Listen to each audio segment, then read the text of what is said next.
Number যে পিতৃ ধৰ্ম পালন কৰিব লাগিব। বাপেকে যি ধৰ্ম, যি কৰ্ম, যি পৰম্পৰা সেয়া মানিব লাগিব। কাৰণ দেউতাই জন্ম দিছে, দেউতাই তুলি তালি ডাঙৰ দীঘল কৰিছে, সেইখিনি পালন কৰিব লাগে। 1 নম্বৰ। 2 নম্বৰ কথা যে দেউতাই যিখিনি নীতি নিয়ম পালন কৰিছে সেইখিনি মই পালন কৰিছো, ঠিকে আছে। যে মই মোৰ 3 নম্বৰ মানে ভৱিষ্যতৰ নাতি পুতিৰ কাৰণে, মোৰ উপৰি প্ৰজন্মৰ কাৰণে সুবিধাজনক হ'ব নহয়, মোৰ নাতি পৰিণতিৰ কাৰণে সুবিধাজনক হ'ব নহ'ব, সেইটো কথা বিবেচনা কৰি চাব লাগে। কাৰণ দেউতাৰ পৰম্পৰাটো মই ৰাখিছো কিয়, কিন্তু এই পৰম্পৰাটো বৰ্তমান সময়ৰ কাৰণে উপযোগী হয় নে নহয়, মোৰ ল'ৰাবিলাকৰ কাৰণে, নাতিবিলাকৰ কাৰণে, মোৰ ভতিজাবিলাকৰ কাৰণে উপযোগী হয় নহয়, চাব লাগে। 2 নম্বৰ।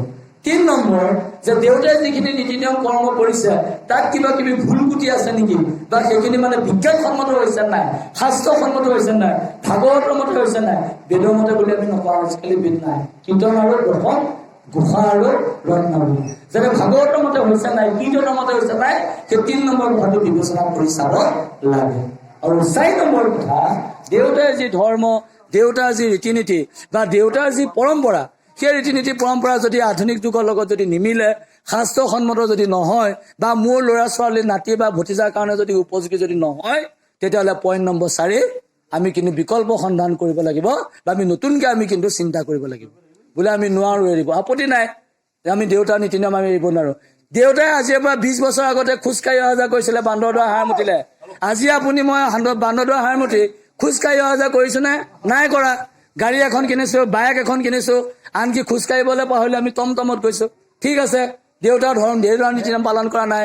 দেউতাই আজিৰ পৰা 20 বছৰ আগতে খেৰৰ ঘৰত আছিলে, দেউতা আজিৰ পৰা আগতে আছাম টাইপৰ ঘৰটোত আছিলে, দেউতা আজিৰ পৰা আগতে নৰা বা খৰিকাৰে ধৰি লওক ঘৰটো বনাইছিলে, মাটিতে আছিলে। আজি আপুনি মই আছো নে? নাই থকা। আমি নতুনকে RCC বনাইছো, চট বনাইছো, টাইলছ লগাই লৈছো। দেউতাই আগতে বাৰী চুকতে কয়, আপুনি মই আমি ঘৰতে আমি ধৰি লওক আমি বনাই লৈছো। ঠিক আছে, তেনেস্থলত দেউতাই আগতে তোমাৰ কি কৈছিলে, গৰুৱে হাল বাইছিলে 3 বিঘা 4 বিঘা মাটি, মানে বাৰু আজি আপুনি মই একেদিনাখনে ট্ৰেক্টৰ লগাই হাল বাইছো।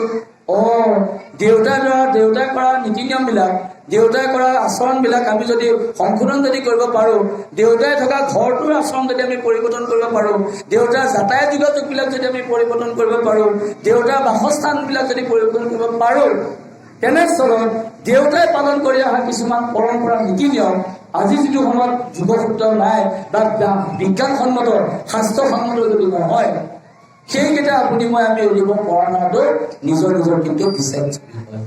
সেইকাৰণে অনুভৱ কৰিব কিন্তু সমাজবিলাক এনেকৈ থাকিব, সভ্যতাবিলাক এনেকৈ থাকিব। যদি ল'ৰাবিলাকে যদি বুঢ়াবিলাকে যদি ল'ৰাবিলাকক যদি বাট যদি নেদেখুৱাই, দেখুৱাব কোনে, মানিব কোনে? বেলেগৰ কথাটো নাই মানতা নাই।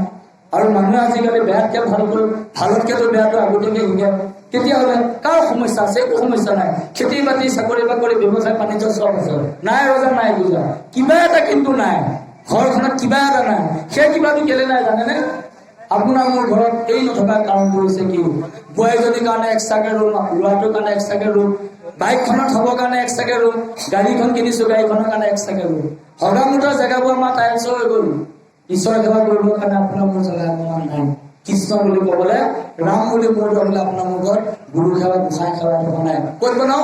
সেই মৰিখালিটো কাষতে আছে। মৰিখালি মানে কি, য'ত আমাৰ ডেড বডিবোৰ ভৰা পূজা মানে ভজা পৰা কৰোঁ, সেয়া মৰিখালিয়ে নহয় জানো? এই যে আমাৰ ছাগলী এটা মৰকচোন, আমি গা নোধোৱাকে আমি ভিতৰলৈ নাযাওঁ। এক্সাম্পল সাধু কৈছো, ধৰ্ম নহয়। ঠিক আছে, এই মাত্ৰ যদি মেকুৰী এটা মৰকচোন, আমি একদম মানে বেমাৰ, মুৰ্গীটো যদি বেমাৰ হৈ পেলাই মই নহয়, আমি গা ধুই পেলাই আমি ভিতৰলৈ যাওঁ। তেনেকুৱা কটৰবিলাক আমি যদি ধুনীয়াকে ভাজি কৰি খাই আছো, সেৱা কৰিছো কোনোবা, সেই ঠাইতে থাপনা দেখক। ঈশ্বৰে আমাক অনুমতি দিব ক'বা? ঈশ্বৰৰ আমি সেৱা শিখ আমি পাম ক'ৰ পৰা? ঈশ্বৰক যদি আমাৰ সেৱা পূজা কৰিব লাগে, তেতিয়াহ'লে আমাক কিন্তু এক্সট্ৰাকে নামঘৰ এটা প্ৰয়োজন আছে। জীয়াই থাকিম কেইদিন? আপুনি বিশ্বাসত থাকক, নিশ্চিত থাকক। আপোনাৰ নাতিটোৱে যেতিয়া ধূপ এডাল জ্বলাই পেলাই, যেতিয়া কাকতি গোসাঁই এটা যেতিয়া গাব, বোৱাৰীজনীয়ে যেতিয়া সন্ধ্যা যেতিয়া প্ৰাৰ্থনা জ্বলাই, প্ৰাৰ্থনা কৰি পেলাই চাকি এগছ যেতিয়া জ্বলাব, সেই বোৱাৰীজনী কেতিয়াও শাহুৱেকৰ মুখে নালাগে। সৰুতে ল'ৰাটোক 5 বছৰ 6 বছৰ 7 বছৰ লাগে, ল'ৰাটোক প্ৰাৰ্থনা এটা গাবলৈ, ধূপ এগছ জ্বলাবলৈ কথা নাই ন, শৰণ ল'লেই চাকি জ্বলাব লাগিব বুলি কথা নাই। নামঘৰৰ কথা বেলেগ, নিজৰ ঘৰতে কৰক। সেই ল'ৰাটোৱে কেতিয়াও ভৱিষ্যতে মাক বাপেকৰ কথা কেতিয়াও অমান্য নকৰে। হেনজানি শিশুসকল এৰিয়া নকৰ্ম, ধৰিব কুমাৰৰ কালে ভাগুৰি ধৰ্ম। প্ৰহ্লাদে 5 বছৰ বয়সত জ্ঞান পালে। 5 বছৰ বয়সত কি বুলি জ্ঞান পালে? শাস্ত্ৰ এখন, ধৰ্ম এটা, ঈশ্বৰ এজন। আপোনাৰ মোৰ 50 বছৰ হৈ গ'ল, 60 বছৰ হৈ গ'ল, 80 বছৰ, 100 বছৰ হৈ গ'ল। শংকৰদেৱ পৰলৈ গ'লে 575 বছৰ হৈ গ'ল, কিন্তু এজন কৃষ্ণৰ প্ৰতি, এজন ঈশ্বৰৰ প্ৰতি আমাৰ বিশ্বাস নাই। আৰু ঘৰখনত শান্তি আহিব ক'ৰ পৰা? ঘৰখনত সমাজখনলৈ সুখ আহিব ক'ৰ পৰা? ইটোৱে সিটোক নামানে, ইজনে সিজনক নামানে, ইখনে সিখনৰ মাজত বিবাদ। সেইকাৰণে মই মহাভকতৰ সৰু পাছে পাছে যি বোলে তাকে মই কোনটো টকালে ভকতেকে মোৰ হৃদি জানিবা নিশ্চয় ভকতৰ জনৰ জানা আমি সেই ভিতৰ। কোনোবাই শাস্ত্ৰ ব্যাখ্যা কৰা আহিব গ'ল, আহিব শুনা, গ'ল শুনা, খাবলৈ কাটি কিন্তু পুথি পঢ়া মতে যদি কামকো নকৰা, পুথি পঢ়ি কিন্তু কোনোবাই কৈ আছে কৰি থওক, আপত্তি নাই। তেওঁলোকে শংকৰদেৱৰ বিষয়ে নাজানে, ধৰা হ'ল। তেওঁলোকে মাধৱদেৱৰ বিষয়ে নাজানে, তেওঁলোকে শংকৰদেৱৰ এক হিচাপতো আদৰ্শটো নাজানে, তেওঁলোকে তন্ত্ৰ মন্ত্ৰ জাক জয়গুৰু হুমতি থকতো কৰক, আপত্তি নাই। আমিতো পঢ়িছো, আমিতো জানিছো, আমিতো নামঘৰতে পঢ়ি পেলাই কৃষ্ণ হৰিনাম হৈ বুলি গাই আছো। তেতিয়াহ'লে আপোনাৰ মোৰ ভয় কৰিব লাগে কি হয়? ভাৰতৰ পৰিসৰ আছে অনেক দোকানী নিচিনি কিনিলে কোনো নিমিলে কোনো সংগ্ৰামে একো নাথাকে। সংলৰ ফুলৰ নদীৰ সংলৰ বোলে জ্ঞাতিৰ সংলৰ। কোনখন নদীৰ সংগ্ৰহ লাগিব? এই ধূপা নদীৰ সংগ্ৰহ নালাগে। হৰি নামৰ বৈকুণ্ঠ থকাকে প্ৰেমে অমিতৰে নদী শ্ৰীমন্ত শংকৰে ভাৰত ভাঙি দিলে বৰহে। তেতিয়াহ'লে ভাবিছো ক'লে নহ'ব ই কি কৈ থব নহয়, মানি চাওক, কাগজখন কিতাপখন মেলি চাওঁ।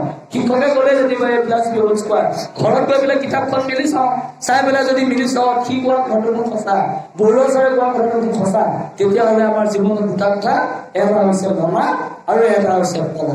আপুনি মই পালিব পাৰো নোৱাৰো পিছৰ কথা, মানিব কিন্তু লাগিব। কাৰণ আপুনি ভীমক মানিলে কিন্তু গদাধৰক মানিব লাগিব, হনুমানক মানিলে গদাধৰক মানিব লাগিব, কৃষ্ণক মানিলে সুদৰ্শন চক্ৰটোক মানিব লাগিব। আৰু নামঘৰটো যদি মানুহ, শংকৰদেৱক যদি মানুহ, তেতিয়াহ'লে শংকৰদেৱৰ এক কিছুমান আদৰ্শটো কিন্তু আমি মানিব লাগে নে নালাগে, আমি কিন্তু নিজে বিবেচনা কৰিছো। কাৰণ শংকৰদেৱৰ আপুনি মই বৰা বৰুৱা শইকীয়া হাজৰিকা আমি মালাকেইজনৰ কথা নকওঁ, তেওঁলোকৰ ধৰ্ম পৰম্পৰা বেলেগ, উদাহৰণস্বৰূপে। কিন্তু আপুনি মই বৰা বৰুৱা শইকীয়া হাজৰিকা কেইজনে যদি আমি যদি শংকৰদেৱ আদৰ্শ যদি নলওঁ আৰু কোনে ল'ব? তেতিয়াহ'লে ভৱিষ্যত কি দিয়া নাই শংকৰদেৱ গুৰুজনাই আমাক? গোৱালা ভক্তিবোৰ দিলা ধৰ্ম, দিলা জ্ঞান, দিলা ভাষা, অসমত কৰিলা জীৱন দান, তোমাৰ জীৱনীৰে লিখে আনে সাহিত্যকাৰ, গোটেই অসম জুৰি বিস্তৃত জীৱনী যাৰ, অসমৰ ৰীতি নীতি, অসমৰ সদাচাৰ, অসমৰ ধৰ্মভাৱ, অসমৰ ব্যৱহাৰ। তেতিয়াহ'লে ভাবিছো গীতাৰ দৰ্শনটো একো নাই, মুঠতে চলে বলে কলে কৌশলে অৰ্জুনৰ মনৰ সংশয়, মনৰ দুখটো দূৰ কৰিছে। আৰু দুখটো দূৰ কৰা এটাই মাধ্যম আছে, সেয়া হৈছে কৃষ্ণ বিষ্ণু বাসুদেৱায় দৈৱকী নন্দনায় নন্দ গোপ কুমাৰায় গোবিন্দায়। জীৱনত আপুনি মই ঘাঁহৰ কিন্তু সন্ধান কৰিব লাগে। আৰু ঘাঁহতে কি থাকে? গাখীৰ থাকে, গাখীৰতে কি থাকে? দৈ থাকে, দৈতে কি থাকে? ক্ৰীম থাকে, ক্ৰীমতে কি থাকে? মাখন থাকে, মাখনতে কি থাকে? চাগে ঘিউ থাকে। তেতিয়াহ'লে ভৱিষ্যত বেদ বেদান্তৰ উপনিষদৰ সকলো উন্মোচনা ঘিউ আমাক দি থৈ গৈছে। প্ৰেম অমিত ৰস আমাৰ শংকৰদেৱ মাধৱদেৱ দুজনা গুৰুৱে দি থৈ গৈছে। তাকে যদি আমি যদি দেখ বুলিলেও বোলে নেদেখ, কণা বুলিলেও জগৰ, সেইকাৰণে নোযোৰ বোলে আপোনাৰ মোৰ ভাগৰ। যে নহওক চৰকাৰ আছে, নিজৰ ঘটনা সন্ধ্যা সময় হৈ আহিছে, দবাটো বজাব লাগে, প্ৰাৰ্থনাৰ লগতে এফাকি নামো ল'ব লাগে। আৰু লগতে